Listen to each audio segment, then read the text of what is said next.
Quick one before we start. Apologies for my shocking audio. I know the problem. I'll make sure it doesn't happen next time. Don't you worry though. Tommy does most of the talking and his audio is on point. I hope you enjoy the podcast. So, welcome to the latest episode of The Cool Down with me, WTF1. We have another guest. I'm bringing the guests left, right and centre. Today we have a very, very, very special man. The man, the myth, the legend, some may say. That is Tommy Bellingham. Welcome, founder of WTF1. How are you, mate? I'm good. Thanks for the intro. That's quite the intro. That I think it's quite deserved. You know what I mean? We'll go through exactly what got Tommy to this stage where he is, you know, the founder of one of the most, well, in terms of in the social realm, WTF1 is pretty much the top, right? Would you agree? I think we're doing all right, aren't we? I mean, yeah, we'll go into it, but it still just seems like this little thing to me, so it's very weird. It's still your baby. But before we get into that, and you know, F1 is of course very important and passionate to all of us. But well, Tommy, I'll show you mine if you show me yours. Oh, we're talking about. Well, I was going to say sausages. That's even worse, isn't it? I was hoping you'd say that. I was really hoping you'd say This is, here we go. Who is that? And who is this? Frank. We've got a sausage off. He's desperate for this treat on the table that I've bribed him with the entire time to. You're happy now. Come on, we've got to have a bit of. So, how old is Frank? Frank's nearly 4. Okay, interesting. Minton's a year and a half, so it's a baby in comparison. Yeah. What sum up sausage ownership in a sentence? Rewarding, enjoyable, but loud. Oh, okay. So Frank's a loud one. He's a loud boy. Are you going to do the podcast for me? Actually, Jess was telling me that Frank can be a little bit of where she's worked from yours a few times, and he's always trying to get on the laptop. Yeah. He loves the attention. The little attention seeker. Oh, he's handsome though. Look at him. Yeah, he loves it. I think it's because when he was a puppy, people would just stop him all the time. Oh. And he got so used to getting attention that now if anyone ignores him, he's like, "Hey, come on, what's going on?" He's a miniature, right? Yeah. But he's quite a big mini. I was going to say, how much does he weigh? About 7.5 kilos. Okay, yeah, because he's about 6. So yeah. So he's just about in the miniature threshold. What was the rationale behind getting this particular breed? Well, I hate myself for it, but I never wanted a dog because I thought that having a dog, I would never get any work done. We wouldn't be able to do what we wanted to do. Yeah. And actually, I don't know what I'd do without him now. He has changed my life for the better. I could not agree more. I've never loved anything so much in my life. Yeah, they're great. So much entertainment, especially now we're in lockdown. I mean, what I'd do without him in lockdown. I don't. What a dreamboat! And Frank's a little bit of a. Well, I've seen Frank on Instagram. He's got a decent little following, you know. Yeah, it's got about 6K or something, I think. Not bad. That's not bad. Minton's lagging behind. You know, he's not putting the effort in, are you, mate? Oh, mate. Very sleepy. I might let him go back to his mum now. I mean, we've got the important part of the podcast out of the way, and obviously for you audio listeners, you wouldn't have really been able to appreciate that. But yeah, so be sure to watch on YouTube as well if you want a little bit of sausage dog action to start this podcast. That's a bit weird. But anyway, let's crack on. So obviously everyone's, you know, and you've done videos before. I watched one of your WTF1 podcasts from, I think it was about a year ago, where you're talking about the inception of WTF1. But obviously a lot of people listening might not have seen that and heard that. So obviously, I guess we'll start with, do you remember the day you started? Like, do you remember the date? Is there like a ground zero in terms of like the day it all started? Do you remember that day? Yeah, I do. I'd need to look into it. I know it was around summer. It's summer 2010 is when I started. I have written it down somewhere because it pops up in my memories of like I did a Facebook status or something saying I've done it for a year, and then now every time I get that notification, I know it's been that. So it'd be our 10th anniversary this year, which is mad. Wow, 10 years. So if it was a child, it would be secondary school soon. Crazy. That is crazy, yeah.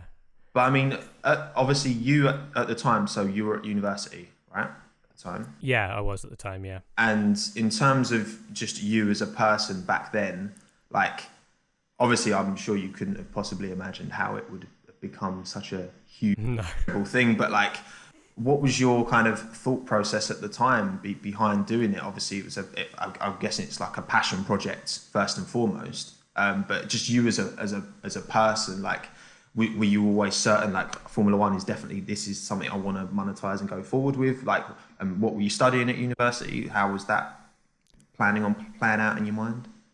Yeah, so I was doing music actually at university, weirdly. Nothing to do DJ with Tommy Formula B. One. Yeah. So I did. So yeah, guitar. I did music production. I did actually do some DJing. For Amazing. Love that. So yeah, that was kind of what I wanted to do full time, I guess. Yeah.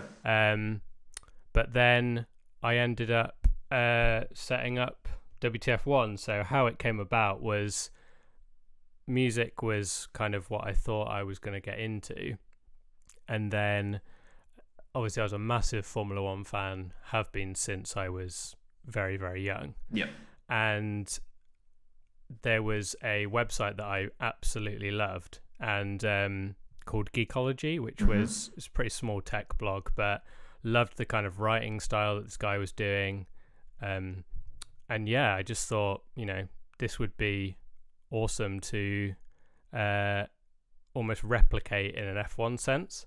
So I spent a while almost looking and wondering that for a F1 page that had this sort of funny style approach and spoke to me as an F1 fan rather than being quite corporate and newsy.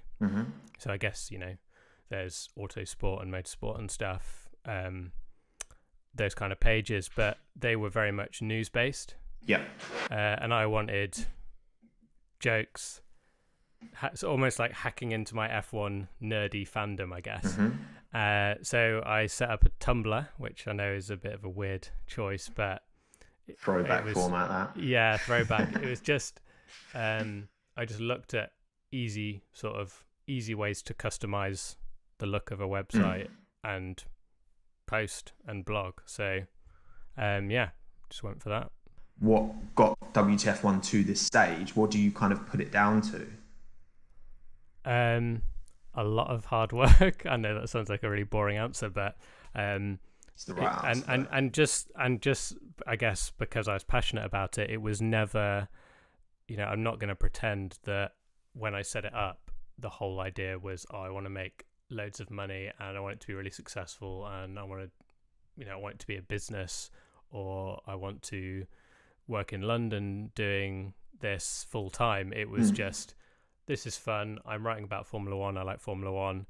I'm putting my kind of nerdy F1 enjoyment into blogging, which what it was at first. It was just short blog posts about funny things I found on the internet. Yeah. Weird F1 fans like myself that made things, or like weird flags and things like that, and just wrote about it. And I just kept doing it for so long that it built up this following and then allowed me to do more stuff. So it was completely by accident. I'm not going to pretend it was this genius business person that knew what I was doing. It was just, I like F1.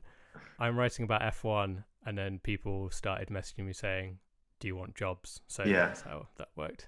That's amazing. It's like to build it in such a kind of organic way that's kind of true to yourself. I think it's, there's so many different ways of starting a business, right? And obviously the approach that you took, not knowingly necessarily, but it's like a long, slow burn that takes a long time to actually monetize.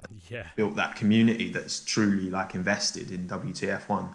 Do you notice many kind of OG WTF1 fans popping up in the comments every now and then? There are a few, which is always nice.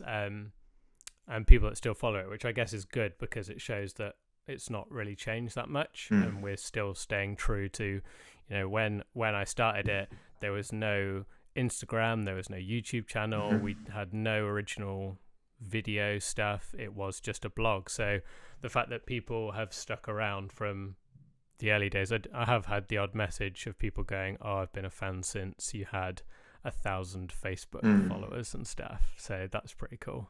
That's amazing, because that's like 10 years of your life as well. I mean, a third of my life.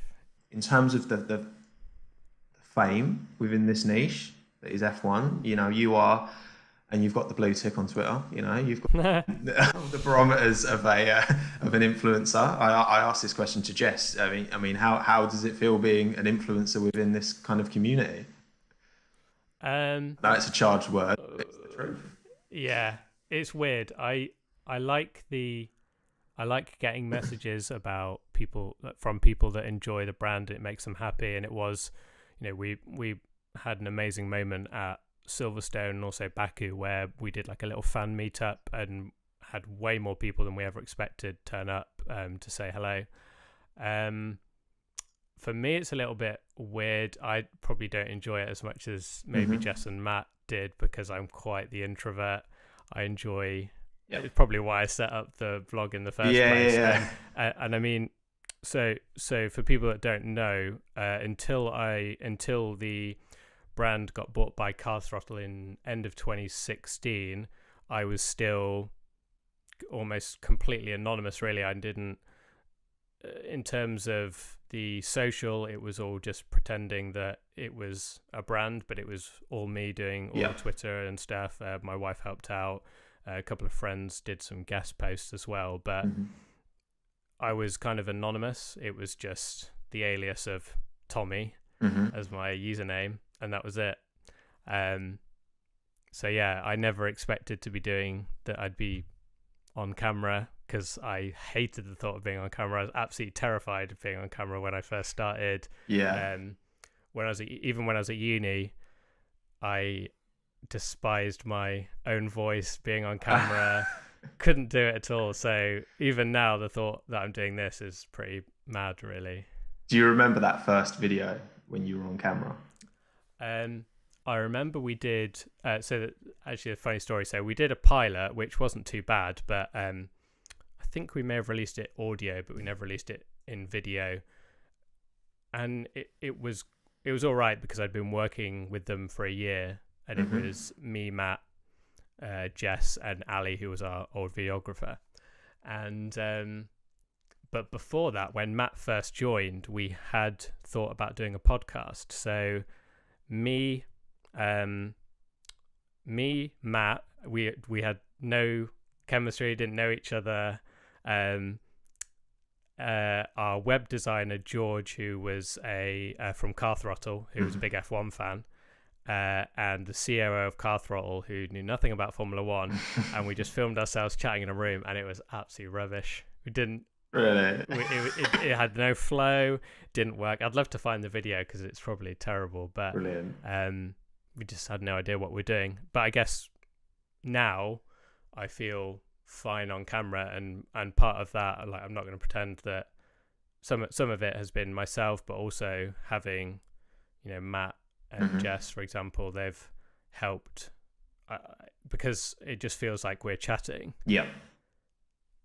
You know, feed off their energy, and their confidence in the scenario. I kind of forget sometimes I'm on camera when me and Matt are just having a chat or whatever. So yeah. So I think it'd be safe to say that you are kind of much more confident on camera than when you started. Yeah. Which is just being on camera at all is more confident than when I started. And hearing your own voice. Have you noticed that your increasing confidence has that trickled over to other parts of your life where you felt maybe you would have been a bit more held back and introverted before, and now you're a bit more confident in other ways? Yeah, absolutely. I mean, through WTF1, I've had to do things that I never would have expected to do, going to like business meetings and stuff. And like I said, from the very start, I started this blog just because I wanted to write about F1 for fun. So all this I mean, people will say this is not true, but it still feels like a bit of a blag that I'm doing this and yeah, of course, I'm on camera and doing, going to business meetings and chatting about what I do. Couldn't do this for anything else. If someone said, do social media for swimming, I'd be like, start a business about swimming. No, I had no idea what to do. Speedo's going to be knocking on the door with a contract. I don't know if you want to quickly go through again for people who don't know the kind of timeline of WTF1. Obviously, say in 2010 on Tumblr, and then from then on, basically between then and the buyout by Car Throttle was that 2016?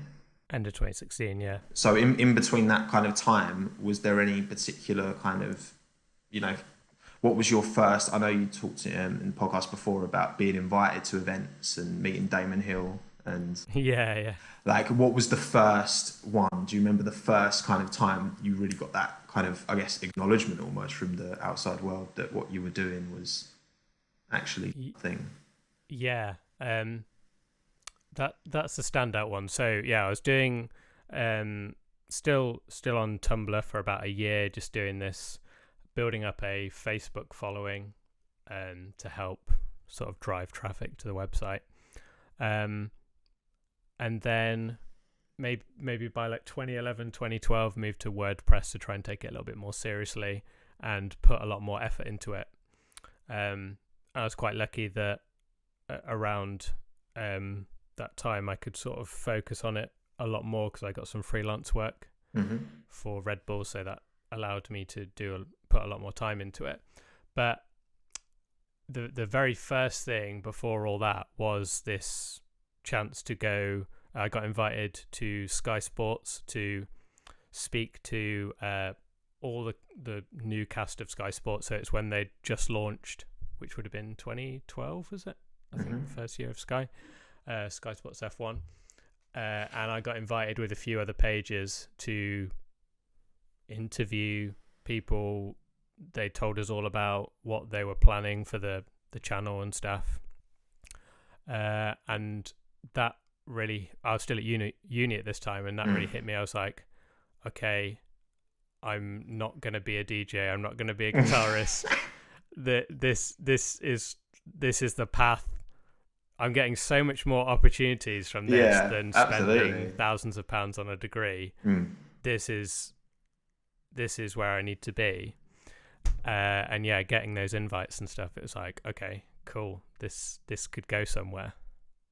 Amazing. That's that. Like, yeah, I guess, yeah, like say getting that real world acknowledgement that what you're doing is more than just a little page, that you've got your little like recognition almost. Yeah. That it's a real thing. And it's a shame that DJ Tommy B never came to be, isn't it? I know. You never know. Maybe, yeah, you never know.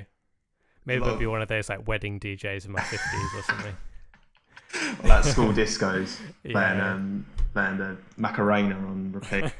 In 2016, we jump ahead a bit, and obviously Car Throttle buying out WTF1. Obviously, again, I know in the podcast you mentioned like that must have been incredibly difficult for you to kind of to do. Like, how do you remember your around that, and how long did you kind of mull over that decision?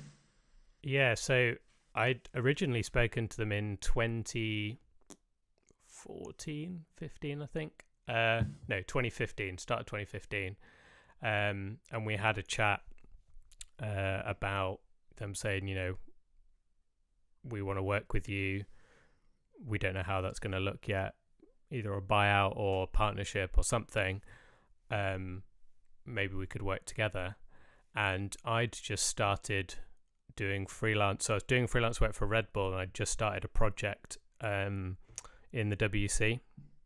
So because I just started that, I didn't feel like it was the right time. I was looking forward to this job in the WC and doing that. So kind of put it on hold for a bit.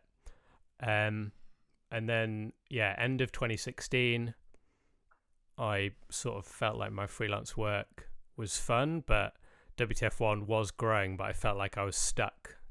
And I almost had a decision to make whether I just had to give it up because it wasn't making enough money for me to support myself, and I couldn't go on just burning myself out forever doing it. So we got chatting again, me and Car Throttle, and we went back and forth a little bit, but I mean, I was already, it was difficult, but it was also not too bad because I knew that this was my chance to go full time.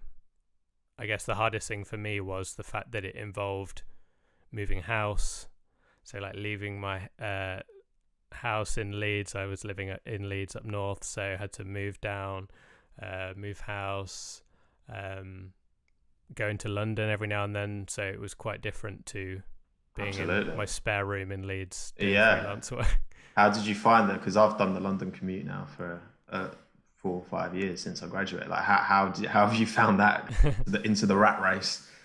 Yeah, it's not too bad. I got used to it. I mean, I don't go in loads. I'm not like a 9 to 5 because of motorsport. My life is the weekends, so I have 2 days off in the week.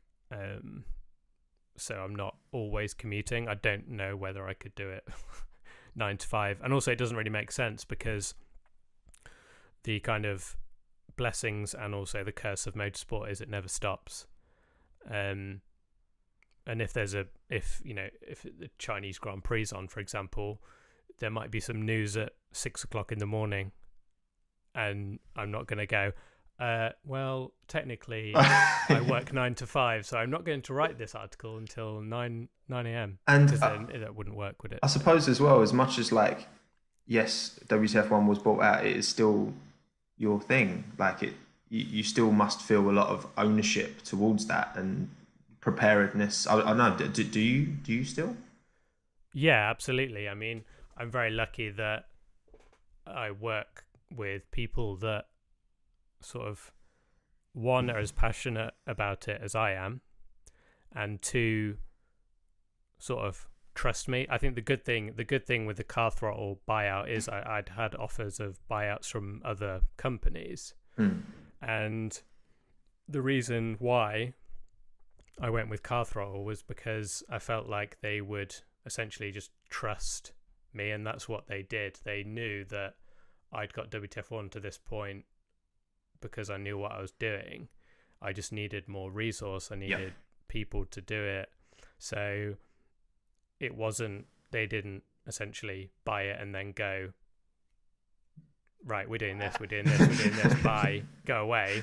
It was that I took it because it was essentially a full-time job, doing my dream job of working on this brand, working with people, and obviously very lucky that people like Matt, Jess, Dan, who's our website editor, they all love the brand as much as I do. So that dynamic worked so well, and they trusted me to essentially carry on the way it was, doing social the way I do. So yeah, they trusted your vision, and again, you say just gave you the resource to just take it to the next level. You've kind of answered my next question, was going to be talking about in terms of the dynamic pre and post buyout, and how that has changed beyond you working full time. But it sounds like you still very much given that freedom to create in your own kind of vision.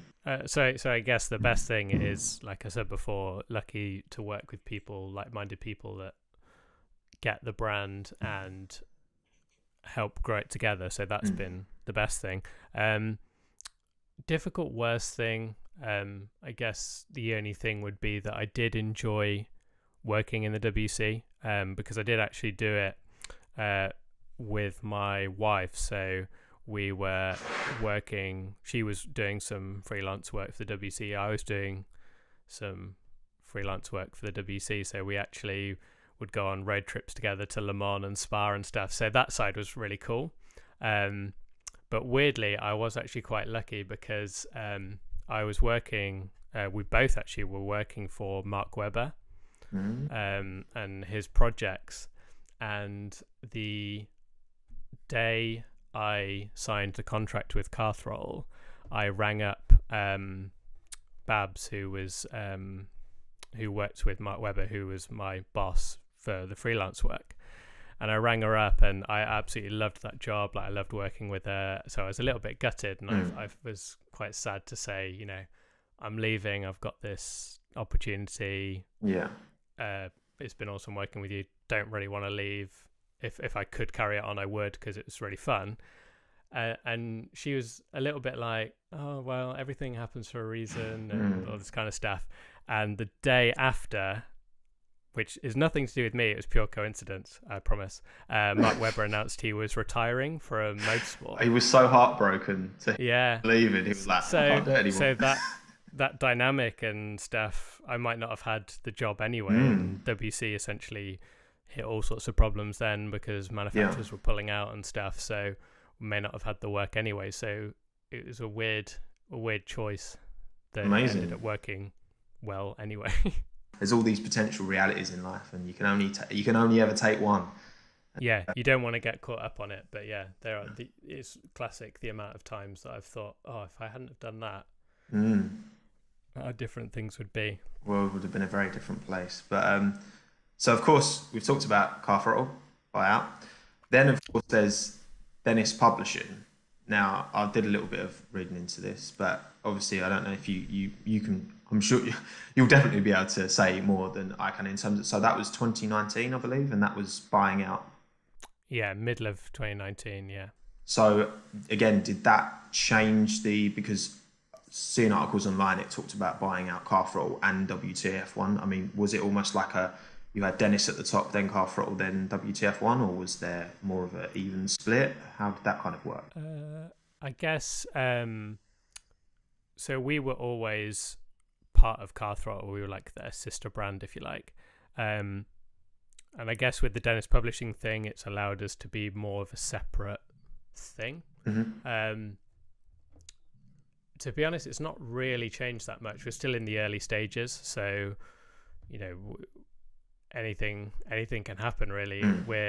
I guess the biggest change for us is that we went from being in an office where it was just WTF1 team and Car Throttle team. So we were like this little, almost like this little family of 10, 12 people, and Dennis Publishing, you know, this huge publishing office in London that have, you know, 300, I don't know the exact number, but maybe I was looking, there's loads, six floors, loads of different brands as well. Yeah, and so weird being in sort of like this little office where we used to, you know, throwing paper airplanes at each other and stuff, and to maybe a little bit more corporate, but luckily we, you know, they let us, we're us, we'll always be us, and again, lucky that they trust us to do what we do and put faith in us. So yeah, absolutely. Were you kind of involved at all in the kind of the decision making? I mean, obviously, was that yourself? Was that Jess? Was that just the Car Throttle guys that kind of? No, it was Car Throttle. So once I'd sold the brand to Car Throttle, that's like their entity, and then when Adnan, who's the CEO of Car Throttle, sold to Dennis Publishing, we were like a package deal, I guess. You're a throw deal at the end. Buy one, get one free. There you go. In terms of trajectory going forward, do you have any particular like a 1 year plan, 2 year plan, 5 year plan? Like where do you see like an end? Because it feels like WTF1 is almost like you've already got it to a stage where it's, you know, taken seriously amongst the kind of other platforms out there. You know, you get to go to races, you create content around that. Yeah. Do you personally have like a vision as such? Not. I wouldn't say I have a vision where I see it going. Again, this comes back to the kind of me just blagging this whole thing. I'm like, oh wow, this is going great. No one's clocked on yet. yeah, no one clocks on. I have no idea what I'm doing. No, I mean, it's the thing is with WTF1, there's obviously the potential for it to be big, and I would love for it to keep growing. I mean, that's the dream, for it to keep growing. But also for me, and I feel like Matt's probably in the same boat here, that because it's all about the fans, you kind of want that like indie vibe to it. 100%. Yeah. Do you know what I mean? We couldn't do this if we were a group of 600 people producing like thousands of articles a day. It works because it's always the 4 of us, 3 of us, however many that we have, and the fans. Yeah. And we work together as this like community. So yeah, I always want to stay indie, I guess. Yeah, absolutely. No, I completely I definitely feel that's the way to go, because that's part of the appeal, isn't it? That's part of what makes you guys different and stand out, is that you do have that indie vibe. And it's the only way we could work as well. Like there's, I think Jess said it in the podcast she did with you. There is a need for big news publications like Autosport, Motorsport Network, Crash.net, whatever. But we could not do it because, one, we don't have the same amount of people, and two, this is our thing. This is how we are relevant and how it works in that kind of space, that people know that we are the kind of like indie kids, I guess, doing the things a bit different. It's your niche within the niche.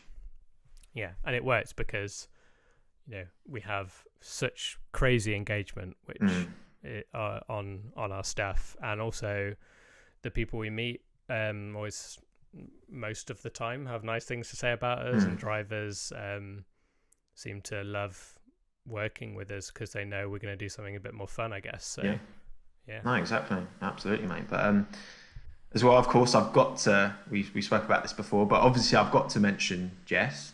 Plans going forward? Plans are a bit out the window at the moment because of all this crazy situation. Of course. I guess nothing at the moment. With a global pandemic, there's a lot of other things that we need to sort out first. So yeah, I think it's kind of screwed everyone. I mean, we're lucky that we can still do what we do to a point, just indoors, like we can still release podcasts and videos and stuff, and be us, but still not easy. No, I can imagine. Strange times. With her leaving, like, how's that how is that going to kind of affect the team? I mean, try and sound sad about it, because I'm sure she'll watch this. Yeah, I mean, it was sad. I mean, she's mentioned it, and in the final podcast, getting a bit emotional and stuff. It is emotional because we've gone through so much stuff together. It's crazy because the 3 of us have always been there since the start of the YouTube channel. Yeah, it has gone from let's try a podcast to we're in Azerbaijan and there's kids in Azerbaijan coming up to us going, "Oh my god, I love the podcast," and you're in another country and there's people coming up to you saying how much they love what we do. So yeah, we've like lived it together. In the podcast you did where someone asked you for an autograph on their hat, that must have been so strange. Oh yeah, that was so we worked the autograph session, and also the pit walk. So Matt was we were doing the social media, which is something Jess mentioned about for Baku, and Matt was was presenting. I was doing Instagram, so I was walking along the front of all these fans that were waiting for drivers, and I just heard someone shout out my name, looked at them, and they threw this hat in my face, and I was like, "You don't want me to sign that. Why would I write my name on that hat?" But I did. But clearly I didn't even have an autograph. I was just like, "Tommy." Smiley face at the end. Yeah. But I guess that's the break, isn't it, between like creating stuff digitally that you've done for so long, and then actually in the real world when you're actually getting. I mean, I've having that acknowledgement must be. That was the biggest one. It was Baku, 2018, and then even bigger in 2019, where we'd done the podcast. this was the first time we'd kind of gone to a race all together, Mm-hmm. and people were just coming up to us. And I remember our videographer Ali coming back after he'd just been out to like shoot some stuff. And he was like, I've just been to the fan zone and people keep stopping me to talk about WTF1. And then I went out and it was the same, and we're just like, this is mad. It's crazy because you look at numbers, Yeah. on your screen, and it's hard to put it into Mm-hmm. perspective because you're there almost forgetting they're people in a weird way. You're just looking at a figure going, oh, this only got this many views, or wow, this got loads of views. So Yeah. Well, it's a very unnatural thing, isn't it? Like, from 9.9% of human existence, like all of our contacts with people who's within our little tribe of family and friends, and now we've got this, like, you've got a way of communicating with the whole world, and obviously the whole world has a way of viewing and seeing what you're doing. I mean, it's, when you think about it, it's quite kind of, whoa. Are you proud of yourself? Like, are you proud of your achievements with WTF1? Yeah. Yeah, I do. It's hard to. There's not been many moments because we're like work so hard and stuff. It's hard to. There aren't many times where I get to appreciate it, but sometimes you do have those moments where you go, "Holy crap, that's mad." I mean, I always go back to Baku. I mean, we did this. The first year we were there, we had. We were chatting to drivers and people coming up to us asking for pictures, and when I got back to the hotel, it like really sunk in. I was like, holy crap, like, people love this brand. What is my life now? So surreal. And that was like the moment where I was like, wow, people actually, you're not this little tumbler anymore. And for me, that was just like the most mind-blowing thing. I mean, in the most recent time we did Baku's social media for us, this is like probably the most surreal moment of my life. We were in the paddock, and I'm under the impression that essentially for people that like WTF1, there's like a baseline level where people will know Matt because he's the presenter and he's in the videos. And I feel like if someone knows who I am, they've got to be like a bit more of a hardcore fan because I'm in like only like 10% of the videos because of the podcast or whatever. And you've got to really know the brand. And me and Matt were walking down the paddock on our way back to get some lunch, and Alex Albon came up to me, and I'd never met him before, and he went, "Oh, hi Tommy, how's it going?" I was like, what? And I genuinely, I think my face must have been a picture because I think I did like the kind of, sorry, what? But yeah, I did a double take, and I genuinely had to, in my head was like, I was ready to have the conversation of like, oh, hi, I'm Tommy from WTF1. And he was just like, oh, and he just beat you to the punch. Jeez, he obviously watches our stuff then. So that was properly mad and surreal. That is, and again, I suppose it's kind of in the same way that your, fame and acknowledgement from people is strange to you. It must be, I guess, for Alex as well, like in terms of people actually knowing who he is, because, and all these rookies and younger guys who are just starting up, I guess, like it must be. I know you've done quite a bit with Jack Aitken, and obviously his profile increasing as well. Like, I guess it's the same for those guys, right? Because it's been fun with Jack because we've like in a weird way, we've like grown together because I was still it would have been the WordPress site, so we were still just a blog. And when we first got the logo on Jack's car, and he was doing Euro Cup, the Renault Euro Cup series, and then obviously like WTF1's growing, and he's gone from Euro Cup driver to like F1 reserve. You picked a good race lad to support, didn't you? And it was sort of like climbing the ladder together. So that's absolutely awesome. There's one more step. Yeah. Maybe see a WTF1 logo on an F1 car. That would be the real challenge. Imagine. The higher it goes up, the harder it is to get our logos on, but we're still managing it. Cool. So now I want to obviously dive into a bit more about you, because obviously people are going to be interested, believe it or not. Hopefully. The man behind the brand. So obviously, early years, Tommy. Where are you from, by the way? Nottingham, like Nottinghamshire, so a little village in Lovely Nottinghamshire. place. Very nice. Do you have any particular like standout memories growing up? F1 related or otherwise? It could just be like from when you were when you were a kid, when you were at secondary school. Any particular kind of standout positive memories? I guess in terms of memories of F1, I very much was weirdly. I guess this kind of leads back to WTF1, which my whole life seems to. It's like, think about anything about F1 and I'm like, I'm really trying, but I have no personality.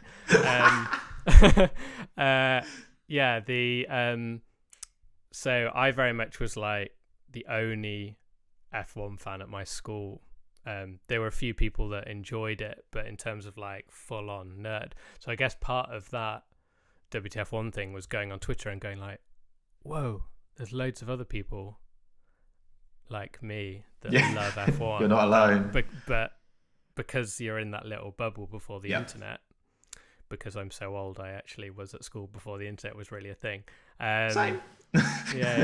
So, F1 memories, it was watching it with my parents, really. So is that how you got into it in the first place? Because actually, again, I was watching your podcast and you mentioned that you got into it with your parents. I actually, for me personally, no one I knew, my parents, none of my family, none of my friends were into motorsport at all, and I just fell into it and fell in love with it. I say that I got into F1 through my parents. I actually made them watch it, weirdly. So we all kind of. So I think there's some subconscious things that I can't really. So maybe just I had a Scalextric set when I was a kid of like a little Nigel Mansell one or whatever, and I used to play an old Microprose Grand Prix PC game before I was like really into F1. So I feel like that maybe like planted the seed, and then I watched. I remember seeing an advert for the Australian Grand Prix. I think it was in '96. And I'm sure I was very young, so there's probably like, I'm probably making this up, but I seem to remember saying to my parents, I want to watch this looks awesome, and they watched it with me, and genuinely just like that, me, my mum, my dad were obsessed. My poor sister didn't give a crap about it, so she was it's about three left out, but and then it just grew from there. Me and my dad went to Silverstone the first year. It's grown from there. But they do try and blag stuff now. I guess the biggest thing is they're, it's kind of cheesy, but they are like super proud of how WTF1 has grown. Of course. And absolutely. when they went to the Australian Grand Prix, I can't remember if it was last year or the year before, and they're wearing my dad. I'm a proper introvert. My dad is massive extrovert, and I obviously don't get that side. I obviously get the side of my mum with that, but my dad loves just like chatting to random people. So he's like wearing a WTF1 t-shirt, going around Albert Park like, my son does WTF1, and he was loving it. So like anyone that came up to him to say like, oh, I like your t-shirt, I follow WTF1, he'd get chatting to them, and it's my boy. They were sending me pictures from sweet. Melbourne of them in their WTF1 tops with a big group of people, saying like, these guys want to say hello and stuff. That's so wholesome. I love that. It was really nice. That's so sweet. That's like so nice that they've been so supportive as well, I guess, because again, you got them into it, so they've always kind of, I imagine, kind of been there to like, in terms of growing up and you embracing this kind of passion of yours. Feel very kind of supported by them. Yeah, absolutely. I mean, when I said I was doing something completely different, it was a bit weird, but the they have been like super supportive. I think they're more shocked more than anything because you know, me telling them, oh, by the way, I've had a message from Red Bull and they want to give me a job and stuff. They were just like, what? How? But yeah, they've been super supportive, and obviously now the way WTF1's grown and stuff, they're sort of like number one fans with my wife as well, of like super supportive with it. So, and it's like this whole industry didn't exist. Like F1 existed, of course, but in terms of the digital side of it, didn't exist, you know, 15 years ago. So it's interesting. Like the same when I talk to my mum about, you know, making YouTube videos, and you know, she's he's like, you do what? You know, you were one of the very first, like WTF1, to fit that niche, and obviously going forward, you will always be, when you look at F1 in terms of like more, you know, relatable, chilled, conversational, fun content. Yeah. You'll be remembered for 200 years' time. They'll look back on it is funny how a statue of you. We were sort of doing it, making memes and being quite silly in 2012, and now, you know, even the F1 brand themselves, it's all that kind of chatty side to it. Yeah, absolutely. And Jess loves to mention to me like, oh, you know, you're like 5 years ahead of the game with all this stuff. So yeah. Absolutely, it takes a while for, like, I've noticed the same with football content, because that's kind of my background. But you've got all of the all doing their like social and Match of the Day X and all that, where they're actually embracing that side of things. But again, it doesn't feel, when it's coming from a big brand, it doesn't really feel the same. Whereas the good thing with WTF1 is you've built a big brand, but because you built it on those like genuine, relatable kind of foundations, it feels genuine, even though people want relatable people to chat to you rather than speak down to you. I guess you want to feel part of it. I mean, we get a lot of people see it in both lines. Like we've had a lot of harsh comments where people think that because we do a podcast where we answer fan questions, or Matt does a series where he reacts to other people's tweets, there's two sides to it. We and a lot of the most majority see it as, well, you're getting fans involved, you're one of the fans, so you're like building this community. And then I guess the haters side of it is, oh, you're just making money off nicking people's opinions and whatever. And it's like, well, they're sending it to us, they want to be featured and stuff. So, exactly. There's this some people just don't like the idea of people making money, just full stop, like off of like how dare you like have a brand deal, or how dare you like do, well, like what's wrong with like making an income from, just because it's something that you're passionate about and enjoy it. So obviously, talking of haters and trolls generally, obviously in this digital space, like, do you remember your first troll? I wouldn't say I remembered my first troll, but was there one in the mind? I guess in the early days, when it got bigger, I do remember some people like really sort of slagging it off, and because when you're experiencing it for the first time, it like hits you harder, because absolutely, you're kind of like, holy crap, this is, I'm just a massive Formula One nerd, and I love doing what I'm doing, and the only, you know, obviously I want to pay my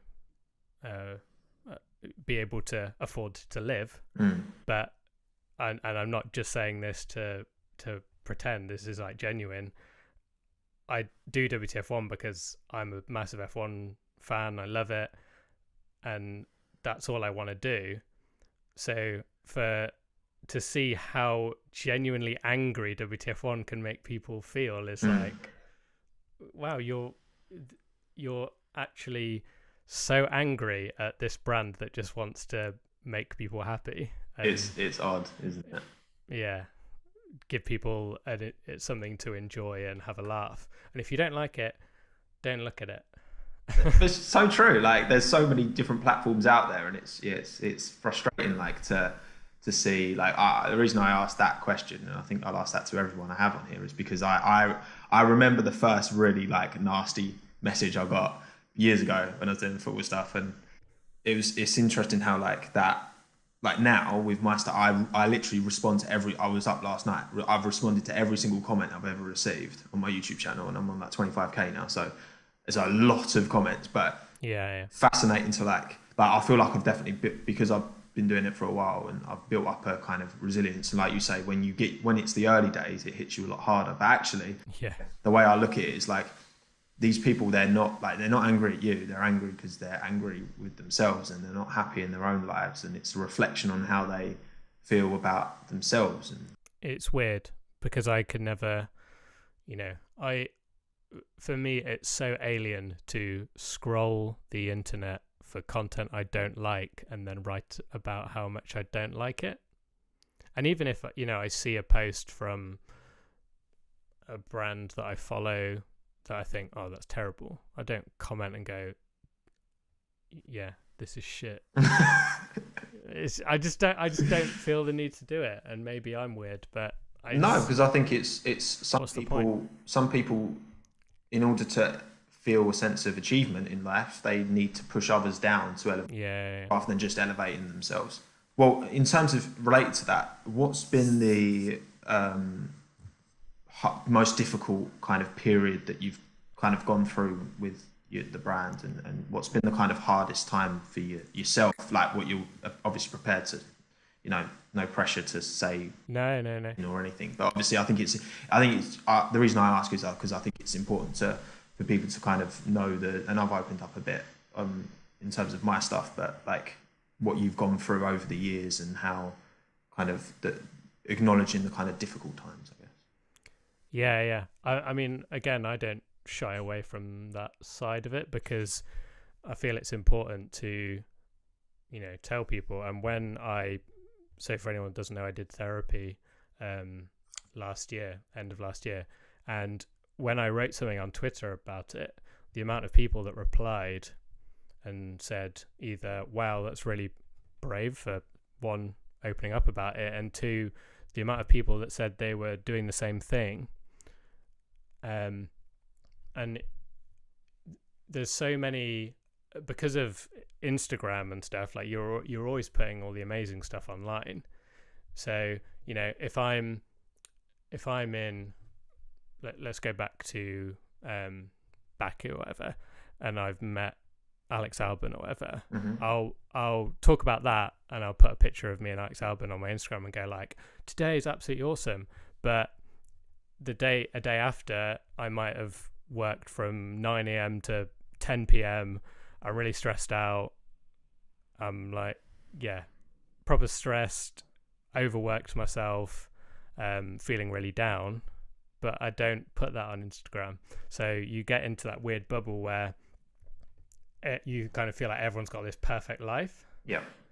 And I feel like that makes everything worse. So Absolutely. when I mentioned that, I kind of felt the need to say it as well, because I think it's important for people to know that not every day is perfect and no one has this perfect Instagram life. No, it's a highlight reel, isn't it? Yeah, it's a highlight reel. So I'm kind of maybe fortunate that when I grew up, there wasn't Instagram when I was a very young kid. And I do feel sorry for people having to grow up with that, because it can be a little toxic.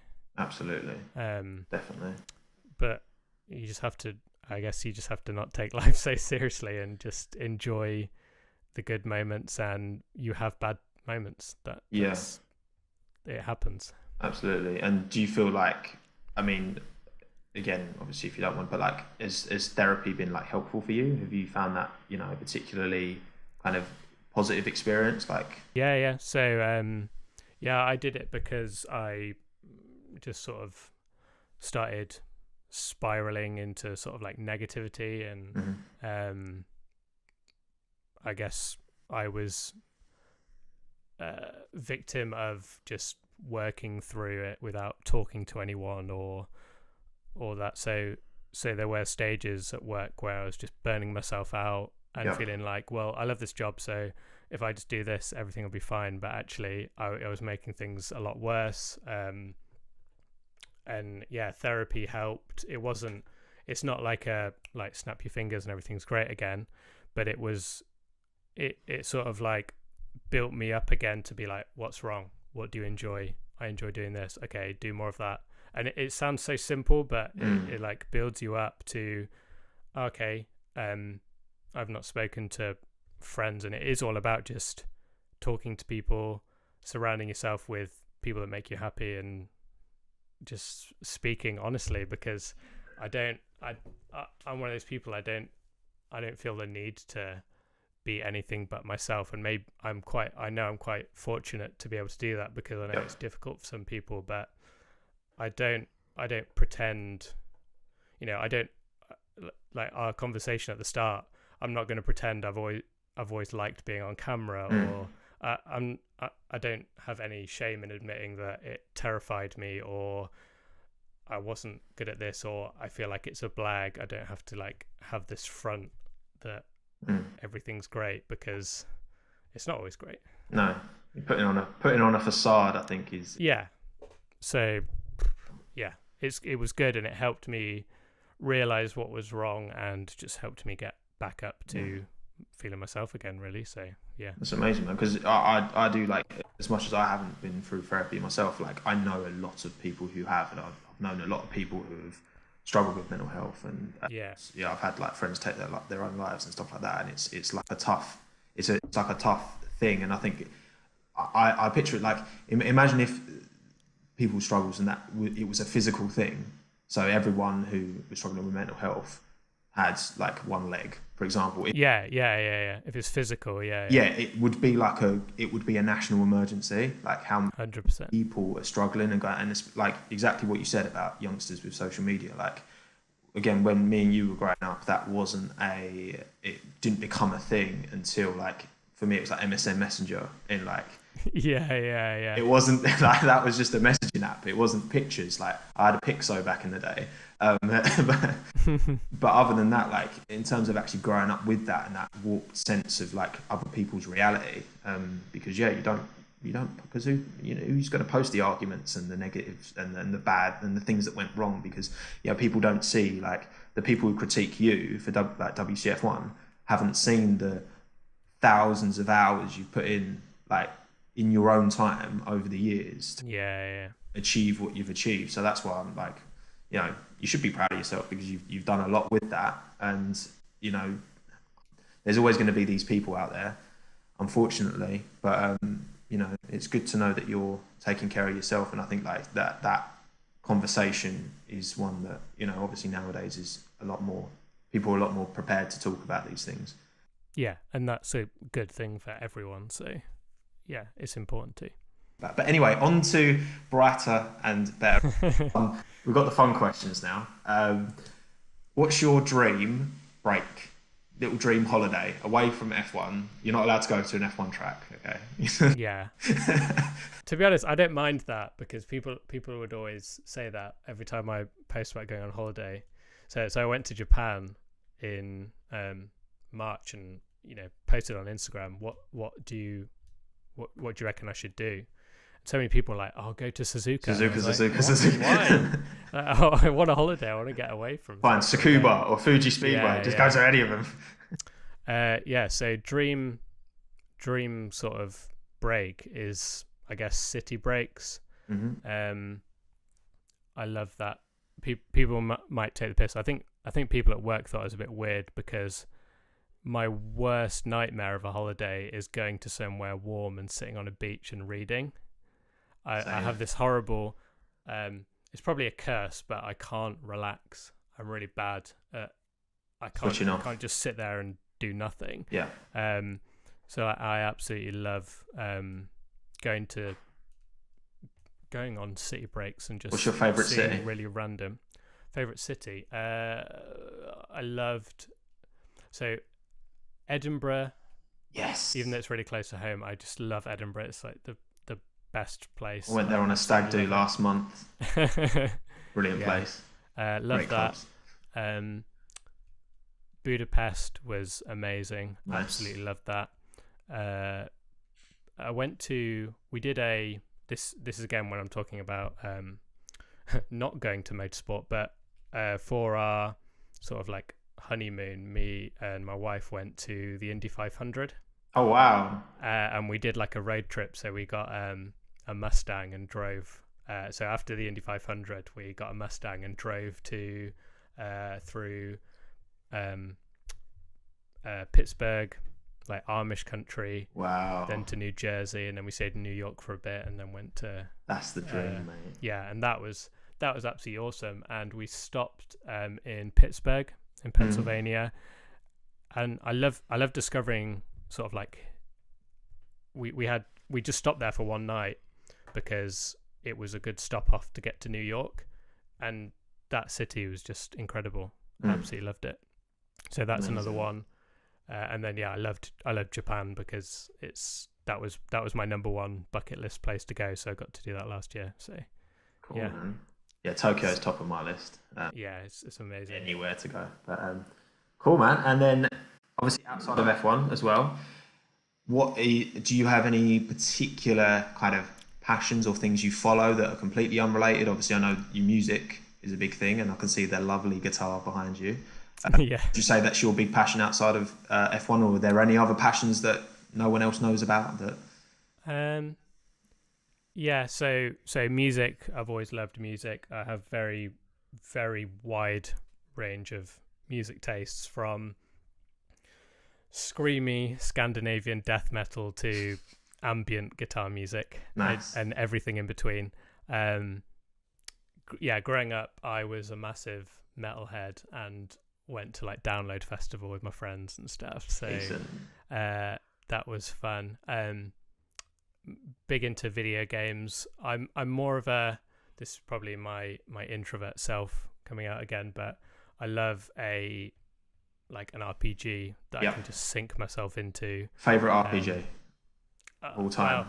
Well, growing up, Final Fantasy VII just changed my life forever in video games. So they're remaking that, which I'm super excited about. They are. So there's that.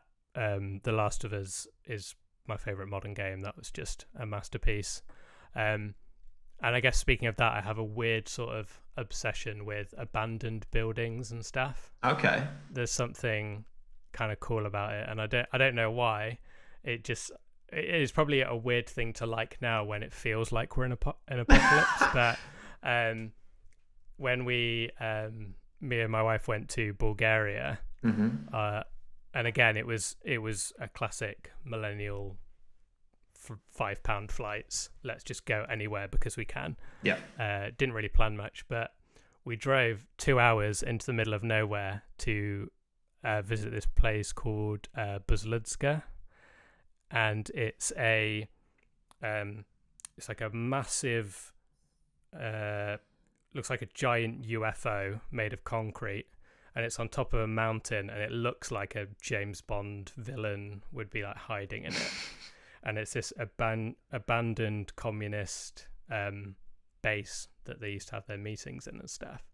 So we drove 2 hours out the way in a Suzuki Swift. It was in the middle of winter, so we got up this mountain and there was ice everywhere and had no traction. So we had to let's go full Jensen button. I had to like hit the handbrake and just ditch the car and carry on walking. Wow, really? Because you're not, I think it's illegal to break inside of it, but you can like go visit it and stuff. Okay. Because it's abandoned. But yeah, just one of the most surreal places I've ever been in my life. That's amazing. I've always wanted to go to Chernobyl. Would you ever visit there? Yeah, I'd like to do that as well. And there's the, I think it's in Bosnia. There's an abandoned Olympic park that they've kind of just left for rubble. Interesting. We actually did a series which I'd love to do more when we can and are allowed to go outside, but we did the abandoned treks series. Yes. We did a couple of them. And I'd love to see Valencia, because I did actually go to that race when it was on, but now there's still the old kind of signs and stuff because it's just completely derelict, so that'd be interesting to see. Okay, so next part of the podcast, we get towards the end now. I won't keep it for too much longer. We've got the quick fire round where I will rattle off a bunch of questions. Some of these are the same that I asked Jess, and some of them or just slightly morphed. So, are you ready, Tommy? Go for it. Let's do it. Right, okay, so what's your favourite type of chocolate? Oh, that's a tough one. Yeah. I love a double-decker. Double-decker, nice. I like those too, actually. Any honourable mentions? Toffee Crisp. That's a bit of a random one. Yeah, I did. Like that? I'm just... Yeah, I'm not fussy when it comes to food. I'm a proper foodie. I love all food, so yeah. Same. Good answer, mate. Good answer. Right. Favourite TV show growing up? Oh, growing up, classic era Simpsons. Nice. Is just responsible for who I am as a person, or my humour. Simpsons I've started memes watching Futurama again from scratch. So nice. Yeah. I love Futurama. Actually, yeah, I think I'd probably say I prefer Futurama to Simpsons. Which is a bit of a shout. It's good all the way through. Jess said the bill for this one, which... Oh, yeah, I saw that, yeah. That's a proper off the cuff. I was not expecting. I was expecting something animated, so you gave me much more. Yeah. Favourite sport outside of F1? Probably football. So, yeah, I do... I go through stages of, like, absolutely loving football, and then maybe like when a World Cup comes around, like obsessed with it, and I'm in a big I love football stage, so it's annoying that it's off as well. So who do you support? Leeds. So I lived in Leeds for 10 years, and they were my granddad's team. So because I love the city, I didn't have a team as such growing up. So you're not a Forest fan? Well, Notts County. My dad's a Notts County fan, so I always preferred them. But they're not even in the league anymore, so it's sad. No, sad times indeed. Is your dad still he's thick and thin? Yeah, he still supports County, but it's again like the reason that I started supporting Leeds as well is instead of County is it's like it's easier to follow when they're a bit higher up. So like I do like County, and I follow him on Instagram and see what's going on, but it's hard to, if you supported a racing driver and you wanted to support someone in karting, you support someone in F1 because you can see what they're up to. The means to follow. Cool. Yeah. Favorite road car? So I love the Celica GT4 from the mid 90s. I'm not a huge car fan, and it all kind of classic. It comes down to motorsport, but my favorite car as a kid was the Celica GT4 with like the Castrol livery. Is that the one with the bug eye like headlight? Yeah, the double headlight. I've got a Celica, but it's the newer generation. I really want the one before that. Nice. Very nice. One day. Yeah, that's a decent livery as well. I think that's properly iconic rally livery. Yeah. Isn't it? Cool. You're on death row for crimes beknownst to me. What is posting bad memes? What is dead memes? Here for you took 2 runs today. Yeah. What's your final meal? Oh, that's so difficult because again, I love all food. It's got to be one thing. Oh my god. I guess I'll go based on what I like at the moment. So a Japanese like a katsu curry or something. Very nice. I love a Wagamama. Difficult. Yeah, Wagamama's is a good shout. Wagamama's the best takeout, if you ask me. Yeah, we get that a lot because they do good Japanese food that you can't get anywhere else. So it's true. Unique USP, just like WTF1. Yeah. There you go. Favorite band? Ooh. Mr. Music. Growing up, it was Iron Maiden and Metallica, but now, so this is not metal, but I love a band called the Glitch Mob. Yeah, I love everything they do. Yeah, I'm pretty sure. I've heard of them. I like Glitch Mob as well. Yeah, they do some good stuff. They're on a lot of like adverts and trailers because they're like instrumental synthy kind of stuff that you hear on a lot of ads. So yeah, I know exactly who you mean. Nice. Cats or dogs? That's the easiest question I've ever answered. Dogs. I used to like cats when I was. I used to think I wanted a cat because I thought dogs would be too much of a handful, but because Frank is just, I feel like he's a cat trapped in a dog's body. He loves to just chill, sit on your lap and fall asleep. Best of both worlds, eh? Yeah, exactly what you want. Tea or coffee? Coffee. I don't drink tea. Don't like tea. I don't like either. So there you go. Yeah. Prosecco or beer? I do like a beer, but I do love Prosecco as well. And beer, I feel like I don't want to say beer because it's such a like laddie answer, but yeah, lad. Lads, come on. Yeah. But yeah, I do prefer beer, but I do love a Prosecco at a wedding. I'm team Prosecco, mate, for sure. Yeah. And then last question: who's better, Mel or Jess? Oh, that's. I heard her answer, and she said it was too difficult to choose. She sat on the fence. Are you going to be brutal? I should sit on the fence. I guess. Well, Jess left us, so maybe I go with Matt. I think that's fair. Only that reason. I think that's very fair. Yeah. I think that's very fair. I'm sure Jess will understand. I couldn't if they were still together. Like if we were still together, I couldn't choose. But Jess, you've gone. Sorry. She defected. Bye. No. She broke up the band, like she said. Yeah. Spice Girl. How dare she? Brilliant, cool. Right, we'll round up a few more. Back to F1. Literally got 3 more questions. That's all good. So, if you were Tommy Carey with the moustache, I can't grow a moustache. One. Never happened. Stick on. You could change one fundamental in F1. What would you change? Right, I listened to Jess's answers and she kind of stole my answer on that one because I'm the same where the engineering side is not something I'm that invested in, so I'd rather see close racing.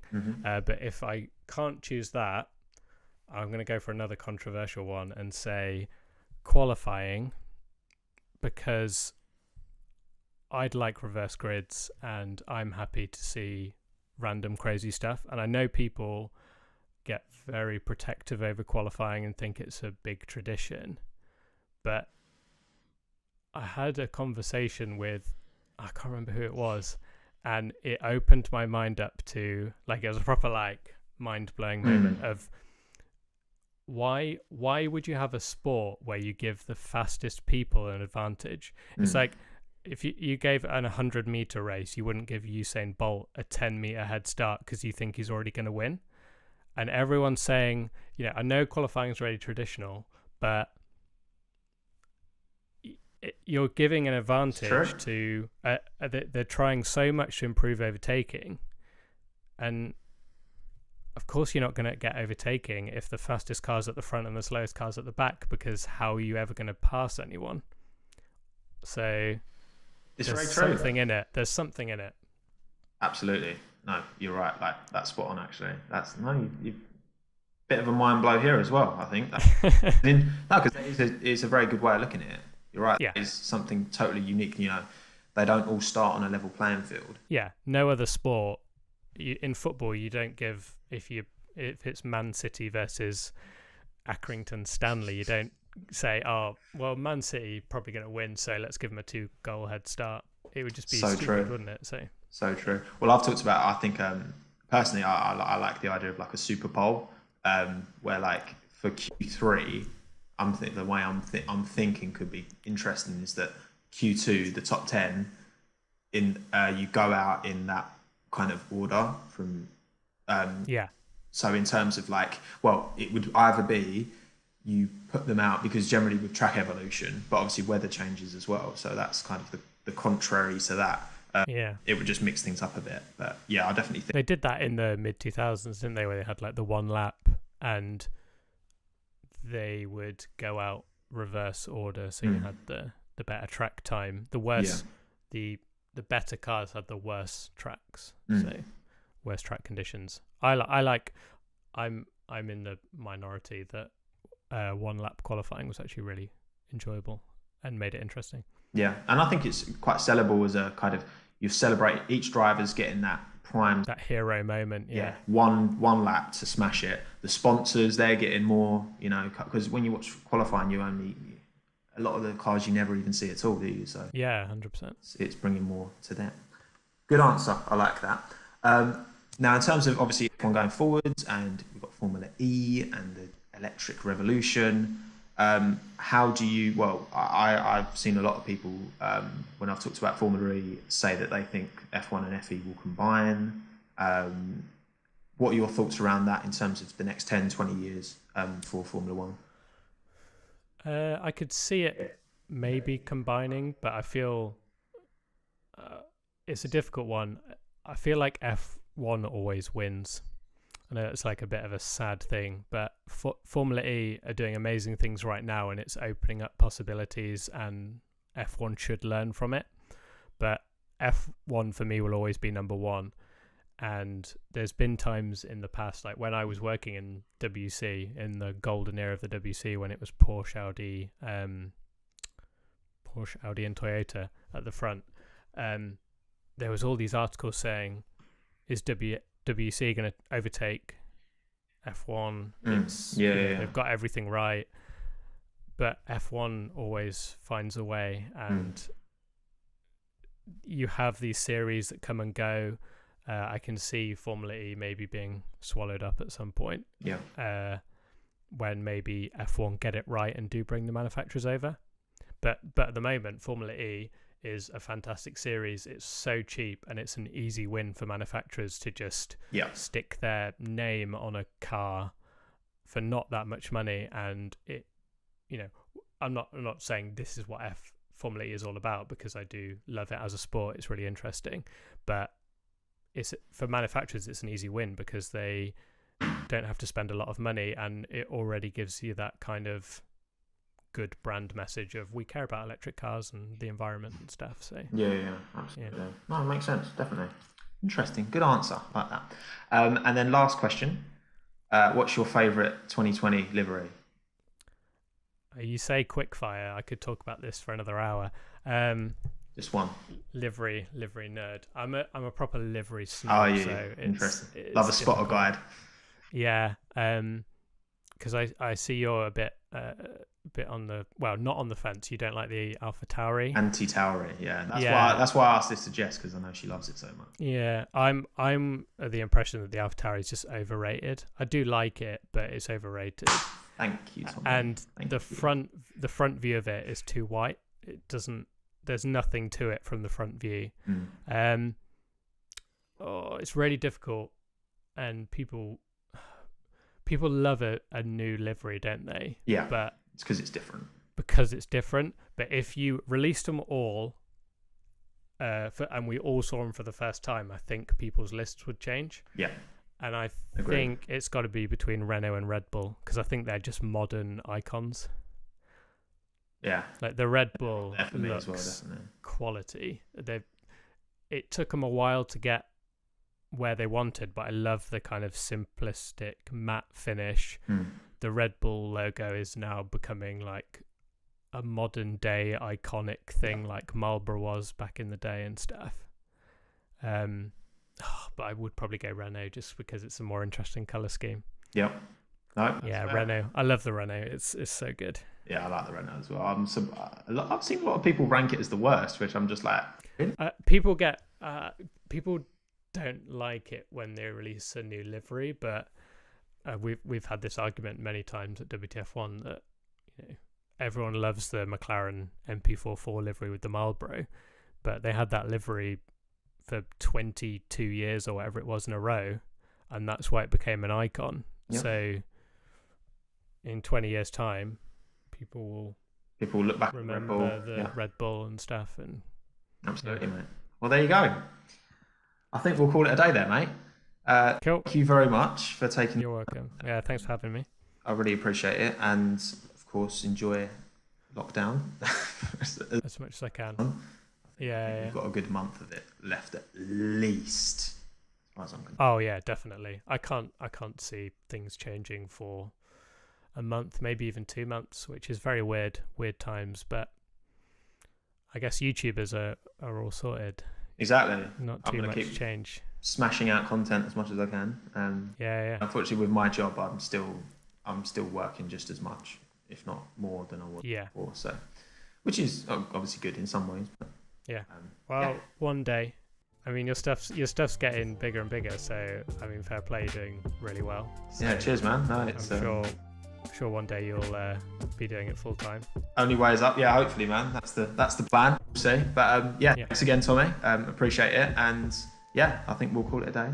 Cool. Thank you, mate. All right.